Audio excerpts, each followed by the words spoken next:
Hello everyone, welcome everyone. This is the fourth Playconomics workshop. Let's jump right into this. This may be our last workshop, but I'm going to talk with your lecturer in charge, Jonathan, and see if there is need for me to do more workshops for potentially more scenarios coming in the next weeks. Please let me know if you want more of these workshops, if you like them. Just send an email to Jonathan and we are gonna add more of them right away. So just let me know. Jumping into today's program, let's have a look at what we want to touch upon today. I'm gonna look into this brand new scenario that we added, the circular flow economy. This is a new one, so it's worth for me to just jump into that right away. And after doing this, I will talk a little bit about the public goods as well. So the circular flow model, it's something that I think it's useful for you to have a handle on, because it explains a little bit the general equilibrium analysis of the economy. In this case, it's very super simple. You have one worker which is already being placed. And to make things even simpler, prices are sticky, meaning they don't change. Sometimes economists say that there are menu costs in changing prices for a company. So this is not an assumption that does not make sense, at least in the short run. In this case, that's what it is. We have fixed prices for workers and fixed prices for blueberries. Very well. You can, at this point, place producers into this economy, and I'm calling this producer Keynesians, and a little label here, because this is, in fact, the Keynesian model. You've got fixed prices, so the market will not be able to balance demand and supply through the price mechanism. Instead, if there isn't enough if there isn't enough supply to match the demand, then you can just place more producers on the map, and they are gonna reduce that excess demand. This is kind of the Keynes model: sticky prices, supply that tries to catch up with demand. And the main point that Keynes made, or one of the main points, at least in the simple version of the model, has to do with savings. Is it a good idea for individuals in a society in this super simple two-sector model save? And I want to touch on that because in a more complex city builder scenario, you can adjust the saving that your consumers are deciding on in the economy. But it would be a bit hard in that level to really understand exactly what is the implication of selecting a certain level of savings. So much easier if I just show it to you in this simple scenario, the Keynesian scenario, very simple, and you can, of course, gain some scenario points, so it's a win-win. Now, I always pause my game. I think it's a good idea to do it, just in case. I'm gonna place down now a producer here.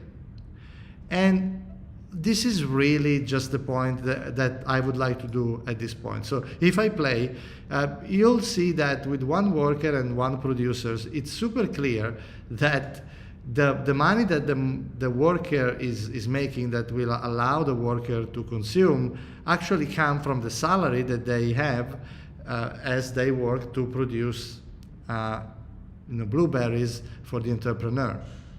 Hence, this is really a circular economy. As you can see here, the worker is providing labor to the entrepreneurs, and the entrepreneurs is giving the blueberries back to the worker. If you click on this little icon here, the budget icon, open it up like this, you can decide how much of the money, the wealth that the worker has, will be devoted to consumption. Now, have a look here. At the moment, we have demand that is, supply, of blueberries, which is 10 units, and demand, which is 10 units as well. What happens if we increase the amount of money that the consumer is allowed to spend of the worker's budget? Now, the budget is much higher. For consumption, it went up to 40. So this is the allocated budget for consumption, given that I'm putting 100% of the worker's wealth in the consumption budget. Now, this has increased the demand for blueberries. Interestingly, if you want now to increase production, you're going to have to put another producer in there, just like this, for example. And look what happens next. Now that we have introduced a new producer, but we still have just that one single worker, you will see that this producer here is going to allow us to get closer to the quantity demanded, right? So we are going to get closer to what the quantity demanded here by the worker.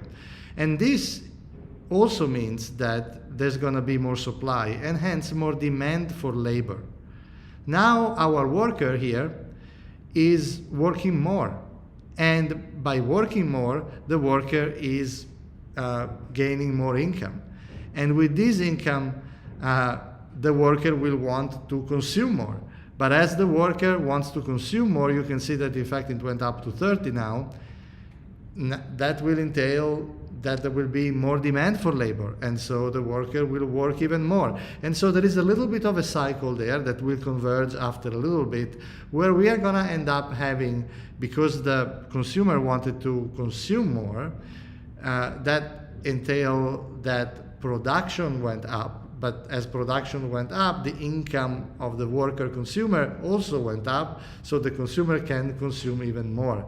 So this is the multiplier that Keynes was talking about in his work. And it's important for us to keep an eye on this. You can see that the happiness has definitely increased following a reduction in the saving rates, which is basically me changing this value here.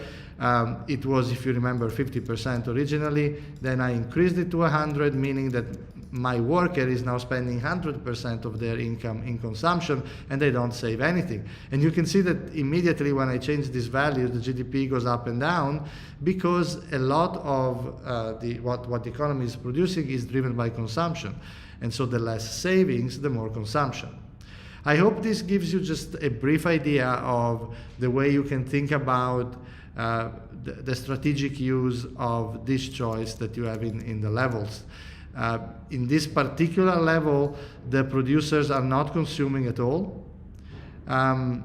So as you can see, they're just putting 100% of their income back into the company. And we did this to keep things really, really simple. These entrepreneurs are not really consuming anything, they're just producing. So your only consumer is this one person here that is working and then also consuming the goods. You can study with a little more clarity the model if you look at it this way. I hope this is a good introduction to the Keynesian model and to strategic use of budgets in the city builder. Now that we have clarified this and we have seen this in a very sort of simple setting, let's move on to the city builder 3 public good. This one is a good one. This is a complex one. I'm going to go into the sandbox mode for this one here. Very well. I selected sandbox so I don't have to run after the benchmark or risk being terminated by the game because I'm not meeting the benchmark. I'm going to take my time and just explain things to you, so much better to do it in sandbox mode. But remember, in sandbox mode, you won't be able to accrue any marks. It's great if you just want to play around and understand the model a little bit. All right, I want to just touch on a few things. Let me put down a producer, actually, let's put down a blueberry producer, and let's put down a worker. And what I would like you to focus on, so I'm going to click on the GDP, and I'm going to see the markets that are available here. What I would like you to focus on at this point is the production function, and relate that to the production costs that you have studied in your course so far. Let me click on the blueberry to examine exactly this. You can see here that if I want to produce one blueberry up here, I'm going to need one worker, and one worker is going to cost $0.5 because that's the wage that you can see here in the market. So far, so good. And you can also see the total cost if I want to produce one blueberry. And you can also see the revenue, how much revenue I'm going to get from one blueberry. And if I start increasing the number of blueberries that I want to produce, I need more workers, which increase the total cost and also the total revenue, and so on and so forth.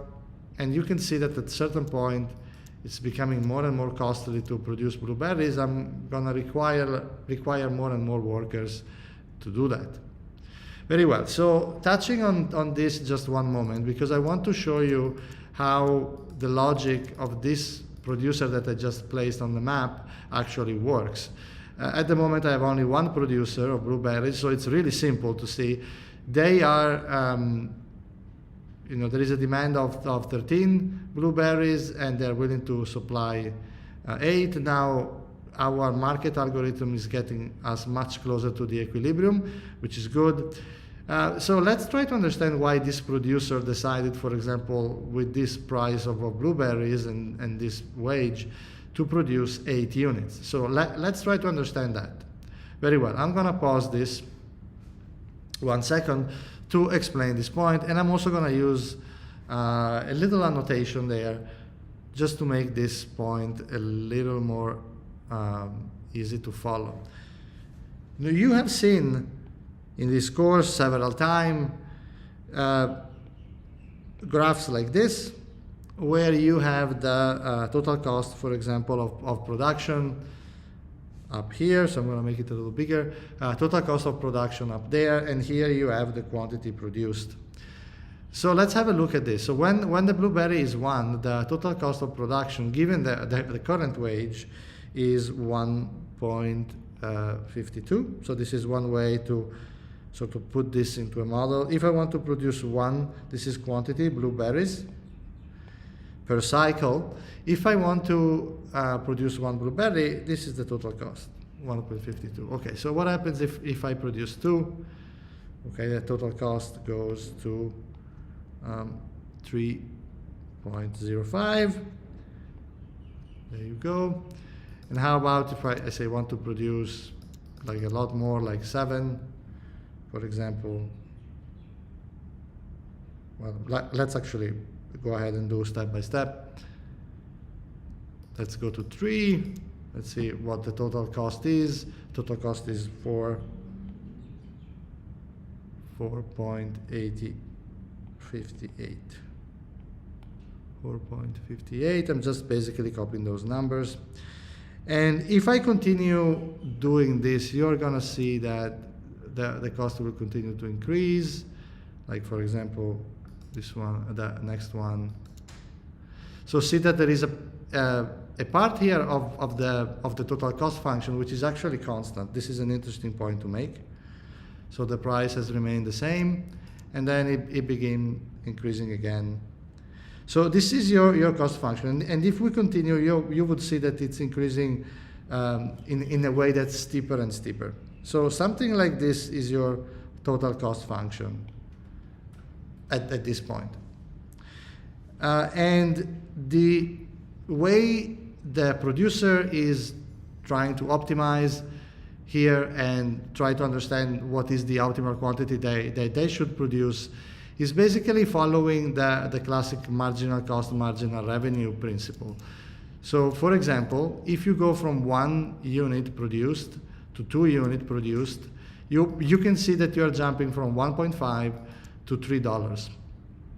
So the marginal cost going from 0 units to 1, sorry, from 1 unit to 2, from 1 unit to 2 is the marginal cost here is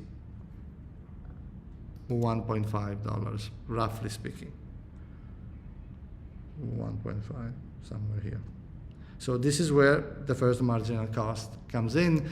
And then if you check from 2 to 3, you can see that it's maybe a little bit lower or constant, because we are in the part of the production function where you might even have decreasing marginal cost. But then if I continued to draw this, you would see that my marginal cost actually increases at a certain point like this. So now that we have specified what is the marginal cost, the last step is to use the classic cost-benefit principle analysis and set marginal cost equal to marginal revenue. What this entrepreneur is doing is essentially checking for each quantity produced if the increasing to one more blueberry is beneficial to them by comparing the marginal cost with the marginal benefit. So the marginal, the marginal benefit, it's at this point pretty high. It's the price of a blueberry, so 7.29. That's the marginal revenue they're making by selling a blueberry. So let's get to close to 8, which is their optimal choice, and let's see what happens. So moving from 7 red blueberries to 8 blueberries, let's have a look at how the marginal cost, which is at this point increasing pretty steeply, gonna look like. So the the total cost goes from 7.6 to 12. So this is, like, very roughly speaking, maybe $5 increase, change in total cost divided by the extra units that we produce, which in this case from 7 to 8 is 1. So it's just the difference between 12.23 and 7.64. This difference is still less than the marginal benefit, so the producer wants to produce the 8th unit. But would it be optimal to produce the 9th unit? Well, from 8 to 9, you can see that there is an increase of more than $7. In fact, more than $7.9. So it's actually not beneficial anymore for the producer to move from 8 units to 9 units, because the increase in total cost divided by the unit produced, so the marginal cost is actually greater than the price at which they can sell the blueberry. So this is the reason why at this point producers are supplying 7 units.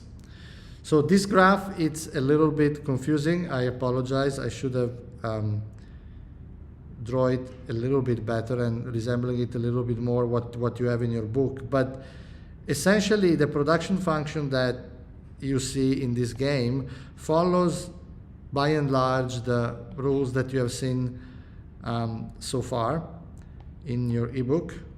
So you're gonna find that your marginal cost is gonna look like this, and your total cost curve is gonna look like this. So they're gonna intersect at the minimum, and the decision that the producer is making is just how much to produce, and it's gonna be just comparing the marginal cost and the price of a certain good, and when the marginal cost and the price are the same, this is the optimal quantity, okay? Now, an important part of the analysis of this type of issues, if you remember, is that as the price, sorry, I made a bunch of mistakes today, apologies. So let's say that this is the marginal cost, that's fine. So when there is entry of a new firm into the market, let's, for example, represent that right away by adding another firm here. First of all, you will see that there is a transition period, which, it's a transition from the short run to the long run. I have introduced this firm here, but it's going to take a little bit for the prices to adjust and set to a new value. But what's going to happen in time is that the price is going to decrease. As you can see, it's already happening. The price is going to decrease because we have introduced more firms. This happens, I'm going to show the iPad 1 second again. This happened because when you look at the supply and demand model, if new firms are entering the market, there is a pressure for prices to decrease and quantity to increase. So this is good for consumers because there is more production increases and price decreases to this new S prime level here. The other thing that happens is that because the price is now lower, the companies are going to produce at the point, so as the price goes down, companies are going to produce more and more at the point which is closer to the minimum average total cost. So the more the price goes down, the more firms are operating at a scale that entails a lower average total cost. This means that firms are becoming more and more efficient. In a sense, their profit is decreasing, but the scale at which they are operating, individual scale that they have, is individually for each firm decreasing a little bit. And that decrease is actually helpful for the economy because it brings the company a little bit closer to the minimum average total cost, where they are at the maximum level of efficiency. After all, they are producing at the lowest possible cost on average for them. This is a good place for society to be, and given that the objective in this level is to maximize the happiness of the entire society, you should keep this in mind when you introduce more firms. If you introduce too many of them, the process of pushing the supply curve more and more to the left may become problematic, because at this price, certain firms might begin to shut down. They just cannot make positive profit. So that can be an issue that you also need to keep in mind. But also consider the fact that adding another producer in the economy is likely to improve the scale. But if you put too many producers, that might be problematic for the market as well. So there is a balance there. The other aspect of this level that I wanted to briefly touch about has to do with the production of public goods. This is something that you're going to see a little bit later in this course, but I think it's good to give you a preview of how that content relates to the game, given that the public goods scenario has now been open for a while in the game. You can see here at the shop at the bottom left, you can place down a few public goods here. They all require wood to be produced, so we kept it really simple. Some of them are examples of, if you want, impure public goods. And this is an example here. This bench is an example of an impure public good. Why is it impure?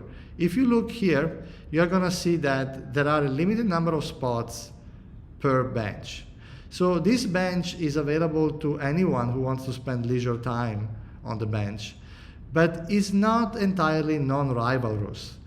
If someone sits on that bench, that really prevents someone else from sitting on that bench. Hence, consumption for one person blocks the possibility of consumption for another person. This is the definition of a rivalrous good. However, this is also a good that can be accessed by anyone, which means that the good is non-excludable. So the goods that you have seen so far in the course, like a burger or a car, they are both excludable. You can prevent people that don't own the good to use it, and rivalrous. The fact that I own the car prevents you from owning the car. Public goods are goods in which at least one of these dimensions doesn't hold anymore.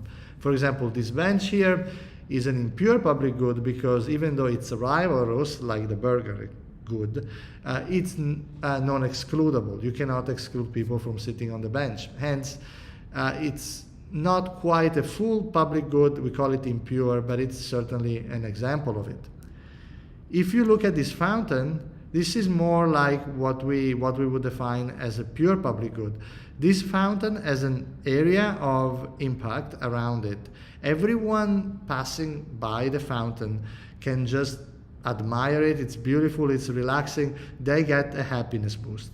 This is non-excludable. I can't prevent people from walking by and enjoying the fountain, and it's also non-rivalrous, because the pleasure that one individual agent passing by the fountain can experience does not prevent the other agents from experiencing it too.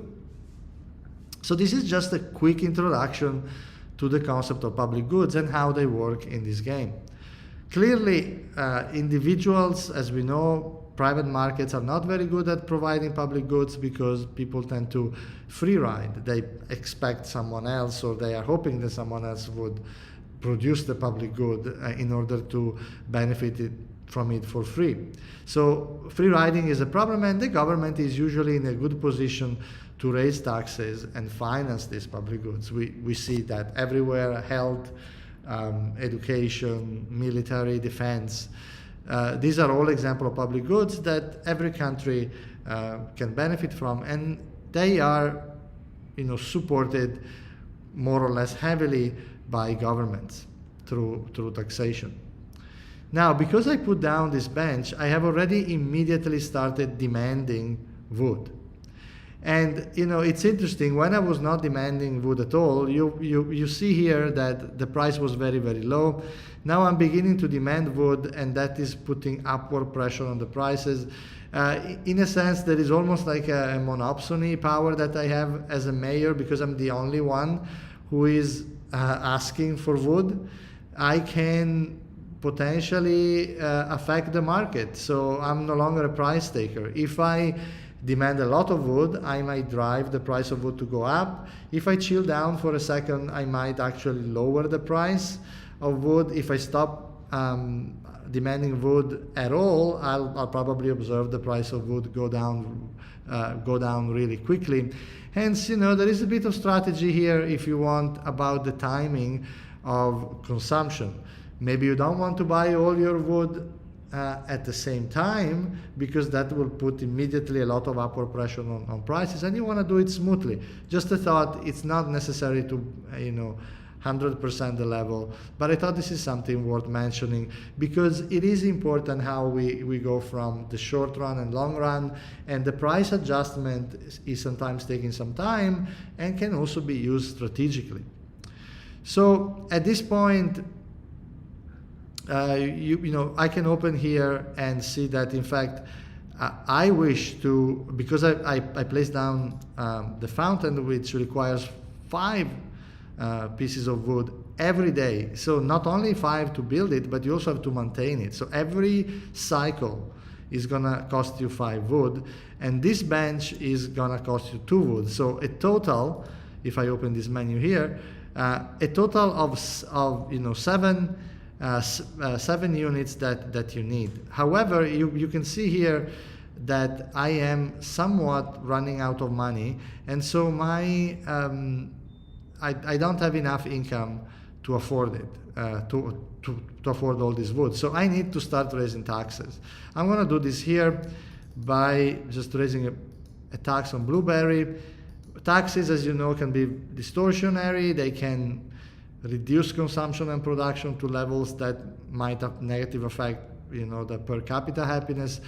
But in this case, it may be worth it if this inefficiency are balanced by an increase of happiness due to people enjoying leisure more.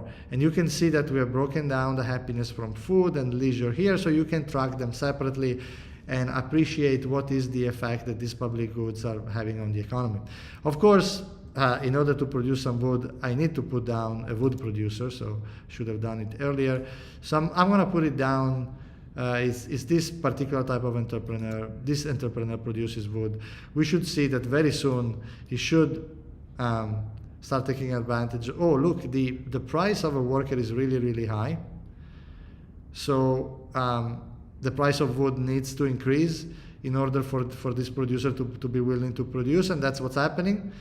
Price of wood goes up, and that pushed even further upward pressure on salaries. I think at this point I'm also going to add a worker, because I want to reduce a little bit the pressure on the price of workers. And you can see immediately went down, making production way more feasible. You can see that my architect is automatically going, taking the wood, buying the wood for me, and just so see there's a tax here on Blueberry, which also put more upward pressure on prices. But I am getting away with being able to finally buy some wood, and my budget looks healthy.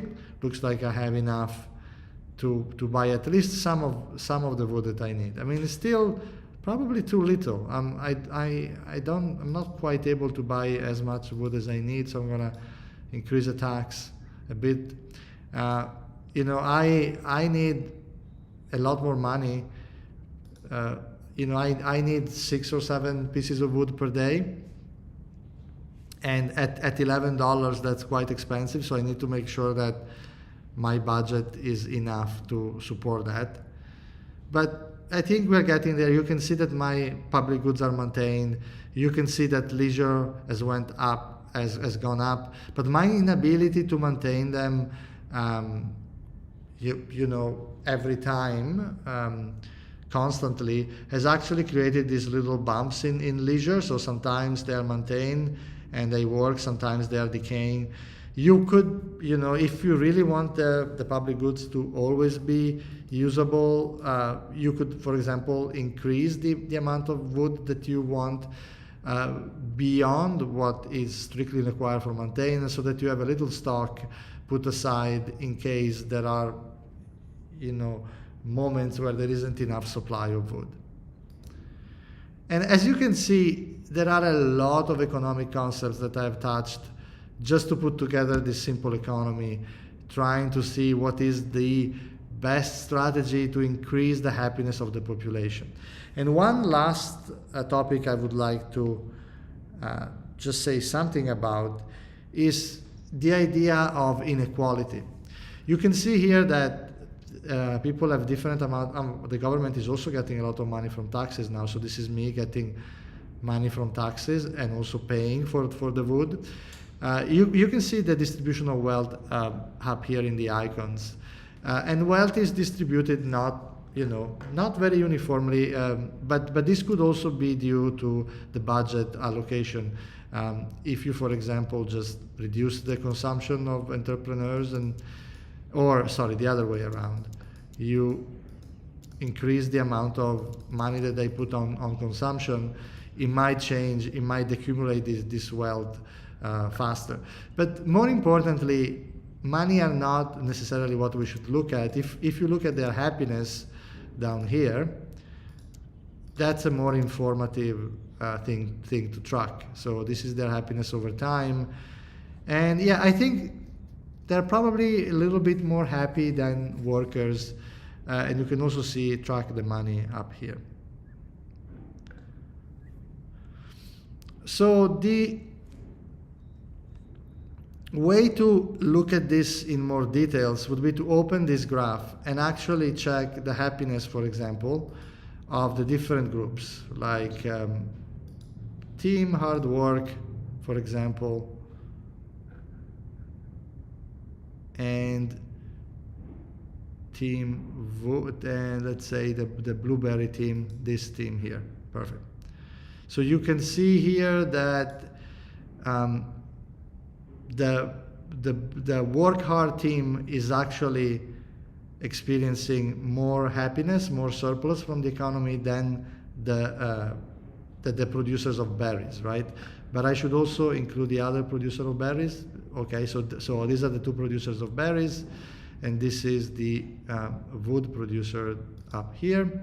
Okay, so clearly it looks like in terms of distribution of happiness, the ones that are having the best deal at this point are the blue team. So in terms of, just looking at what this means for the game, let me have a little scribble here, just to explain why we should be interested, even so, just for the objective of the level here, to have an equal distribution of resources in society. All the people in society that we're seeing, all those agents, are modeled using the concept of decreasing marginal utility. So you have utility here, and this is, say, the quantity. Actually, let's put it the other way, which is a little more common. So here we have the utility from consumption, and this is the quantity of a good that is consumed. And the way this usually works, it's like this. You have that the first unit of the good is so incredibly good, like a first glass of water. Oh my God, the increase in happiness that it gives, it's massive, it's like 10. But then if you drink another glass, here we go, you have that maybe the second glass is giving you a little bit more happiness, a little bit more total happiness, but in terms of the increase of happiness is maybe a little bit less. The third glass increased the total happiness, but a little bit less. The fourth glass maybe even less. You end up with a marginal utility that flattens out the more you consume of a certain good. And this is true for a lot of the things we consume day to day. Now, if you look at this graph and imagine now two people, right, with this type of graph, then the question is it more, if you have 2 units of a good, right, is it better to give 2 units of that good to one person and say achieve 11 utils? Or is it better instead to give 1 unit to this guy, he gets 10 happiness, and 1 unit to this guy, he gets 10 happiness, for a total of 20. In the game, we look at happiness per capita, happiness divided by the number of agents that you have. So it's important to understand what is the distribution, because in this second case, 20 divided by 2 gives you a per capita happiness of 10 utils. But the other solution, where you give 2 units of the good to the same person, gives you only 11 utils divided by 2, 5.5 utils, so not much. Hence, if you think of this simple assumption that there are decreasing marginal returns from consumption, so there is decreasing marginal utility, that's a really powerful concept. That also means that spreading things around will increase the happiness per capita in your economy. So definitely something to keep in mind. Also, this means that if you have a choice of consuming something, that you have in one cycle, that will give you probably a relatively small amount of happiness. If you instead smoothed that consumption across all cycles, it will be much better, because in each cycle you will get a higher marginal happiness for those units that you're consuming. So that's why consumption smoothing is also good, and consuming everything one day and then not consuming for a couple of days and then consuming again, it may not be the recipe for highest happiness in your society. This is a point that should support the idea that it's probably a good idea to try to keep markets stable, not make too many big changes to the economy all of a sudden, because if you accelerate the economy too much, the price mechanism might take some time to adjust, and during the transition you might end up having shortages of certain goods, and that could reduce the ability for consumers to consumption smooth. Very well, I think I covered at this point really everything that I wanted.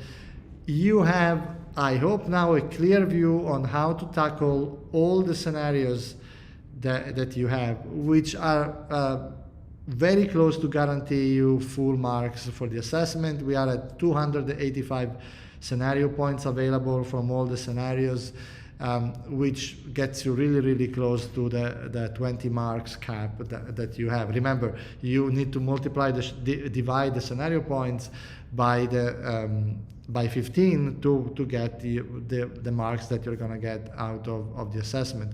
In the next weeks, we are going to add even more scenarios, and in fact we plan to provide more points than strictly necessary to get full marks, so that if you don't do particularly well in one scenario, you can just focus on the next one. And that's all on my end. Thanks so much for coming online. I saw a few people, but I didn't see any questions. So I think everything is reasonably clean.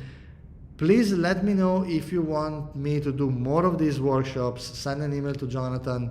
I'll discuss with Jonathan whether we should have one final workshop next week, even though I'm pretty satisfied that I covered a lot of the things that you need to know to play the game effectively. I'm always available in the comment section of your ebook, so anywhere you leave a comment related to the game, I can pick it up from there as well. Thanks so much, everyone. It's always a pleasure to do these online sessions. Please don't be strangers. Let us know what you think, and I will see you around soon, hopefully on campus or maybe just online. Thank you very much, and see you soon.